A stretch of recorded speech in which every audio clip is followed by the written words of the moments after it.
Evangelho de Marcos, capítulo 7. Jesus e os mestres da lei. E ocorreu que alguns mestres da lei e fariseus, vindos de Jerusalém, reuniram-se em volta de Jesus. Observaram que alguns dos seus discípulos comiam os pães com as mãos impuras, isso é, sem lavá-las, pois os fariseus e todos os judeus não se alimentam sem lavar as mãos de forma cerimonial, preservando a tradição dos antigos. Quando chegam da rua, não tocam nos alimentos sem antes se banharem. Além disso, há muitos outros costumes que guardam, tais como lavar de copos, jarros e vasilhas de metal. Então os fariseus e os mestres da lei questionaram a Jesus: por qual razão os teus discípulos não andam em conformidade com a tradição dos anciões, mas tomam o pão com as mãos impuras? Ele, entretanto, lhes afirmou: bem profetizou Isaías a respeito de vós, hipócritas, pois assim está escrito: este povo me honra com os lábios, mas seu coração está longe de mim. Em vão me adoram. As doutrinas que ensinam não passam de ordenanças humanas, e assim abandonais o mandamento de Deus, apegando-vos às tradições dos homens. E acrescentou-lhes: sabeis sempre encontrar um meio de negligenciar os mandamentos de Deus, com o propósito de estabelecerdes a vossa própria tradição. Porquanto Moisés afirmou: honra a teu pai e tua mãe, e mais, quem amaldiçoar o teu pai ou a sua mãe será condenado à pena de morte. Contudo, vós afirmais: se uma pessoa disser a seu pai ou a sua mãe: os bens com os quais eu poderia ajudar são Corbã, isso é, uma oferta dedicada ao Senhor, vós o desobrigais do haver de prestar qualquer ajuda de que seu pai e sua mãe necessite. Assim, conseguis anular a eficácia da palavra de Deus, por intermédio da tradição que vós próprios tendes transmitido. E dessa mesma maneira, procedeis em relação a vários outros assuntos. Jesus conclamou novamente a multidão para junto de si e lhes anunciou: ouve-me, todos, e entendei. Nada existe fora da pessoa humana que, entrando nela, a possa tornar impura. Ao contrário, o que sai do ser humano é que o faz impuro. Se alguém tem ouvidos para ouvir, ouça. Então, após haver deixado a multidão e entrado em casa, os discípulos lhe pediram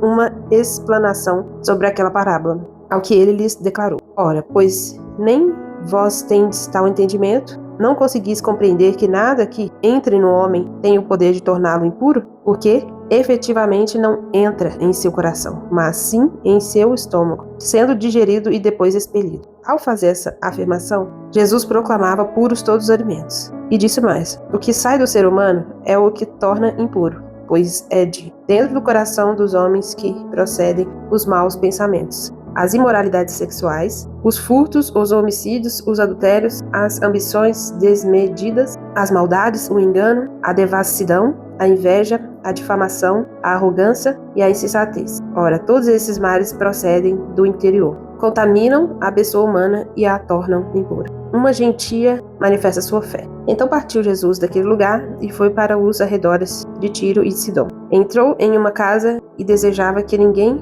o soubesse. Porém, não foi possível manter sua presença em segredo. De fato, assim que ouviu falar sobre ele, certa mulher, cuja filha pequena estava com um espírito imundo, chegou e atirou-se aos seus pés. A mulher era grega, de origem sírio-fenícia, e implorava a Jesus que expulsasse de sua filha o demônio. Mas Jesus lhe explicou: deixa primeiro que os filhos se alimentem até ficarem satisfeitos, pois não é justo tirar o pão dos filhos e lançá-lo aos cachorrinhos. Ao que suplicou-lhe a mulher: sim, Senhor, mas até os filhotes dos cães debaixo da mesa comem das migalhas das crianças. Então ele lhes declarou: por causa dessa tua resposta, podes ir em paz. O demônio já saiu da tua filhinha. Ao contornar ela para sua casa, encontrou a criança jogada sobre a cama, pois o demônio a havia abandonado. A cura de um surdo gago. Outra vez, saindo Jesus das terras de Tiro, seguiu em direção ao mar da Galileia, passando por Sidom e atravessando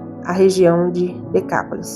Então algumas pessoas lhe apresentaram um homem que era surdo e mal podia falar, e lhe suplicaram que impusesse sua mão sobre ele. Jesus conduziu o homem a sós para longe da multidão e colocou os dedos nas orelhas dele. Em seguida, cuspiu e tocou na língua daquele homem. Depois, levantando os olhos para o céu, com um profundo respiro, ordenou: Efatá, e quer dizer abre-te. Imediatamente, os ouvidos do homem se abriram. Sua língua desprendeu-se e ele começou a falar fluentemente. Entretanto, Jesus ordenou-lhe que não dissessem a ninguém o que ali se passara. Contudo, quanto mais ele recomendava, tanto mais eles o divulgavam. As multidões ficavam sobremodo maravilhadas e proclamavam: Ele faz tudo de forma esplêndida. Faz tanto os surdos ouvirem como os mudos falarem. Olha, como a gente já leu o livro de Mateus, a gente acaba repetindo as mesmas histórias. Mas eu fico pensativa nessa forma que Jesus cura, né? Eu não sei você, mas eu fico assim, que intrigante. Cada um, ele cura de uma maneira diferente. A cada um, ele manifesta o poder dele de uma forma diferente. A uma mulher, ele só declarou e o demônio saiu lá na casa dela. O demônio saiu da criança. O outro teve que chegar perto dele para que ele tirasse o demônio. Ele só ordenou e ele foi curado. O outro, ele teve que colocar as mãos, cuspe. E eu fico assim, eu não consigo entender as formas que Deus trabalha. Mas eu tiro uma reflexão disso, é que Deus trabalha conosco de várias formas diferentes. Comigo ele trabalha de um jeito, com o fulano ele trabalha de um jeito, com o ciclano ele trabalha de outro jeito. Então nós não podemos compararmos nós a outras pessoas, porque Deus ele trabalha com cada um de uma forma diferente. E é peculiar, porque ele vai fazer da forma que ele quer, do jeito que ele quer, com cada pessoa. É individual. Senhor Deus e querido Pai, nós te agradecemos por mais um dia, pela tua palavra.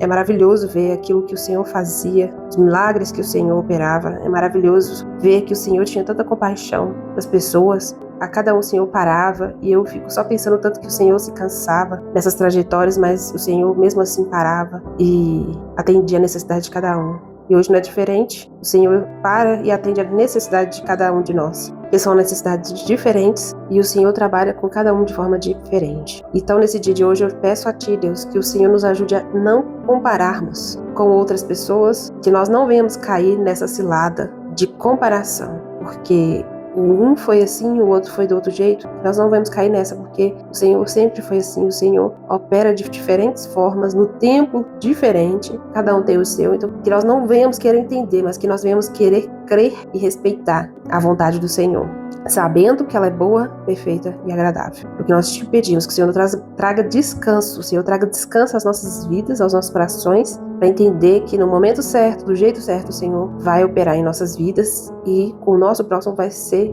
de forma diferente. Mas que nós todos somos guardados e cuidados pelo Senhor. Muito obrigado, Jesus, nós te agradecemos. Amém.